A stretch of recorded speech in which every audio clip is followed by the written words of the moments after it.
Hi Phil, can you tell me what's the best thing about being a foster carer? Believe it or not, it's the fun. Yeah. I think most foster parents are probably like my wife and I. Our children are grown up, and you have a bit of peace and quiet in your life. Well, not that my wife had much peace and quiet with me around, but you have a bit of peace and quiet in your life for a while, and you're filling a gap, so you get a benefit out of it, not just the children getting benefits.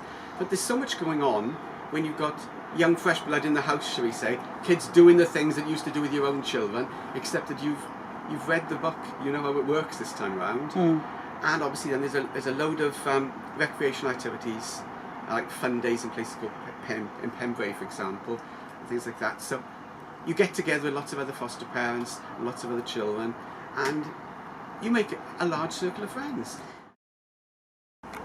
If you're interested in fostering, I would seriously suggest that you get in touch with the Carmarthenshire County Council. The phone number is 0800 0933 699. Somebody you speak to would be glad to help you and get in touch, and I'd just say it's a fantastic thing to do. It's one of the best things my wife and I have ever done.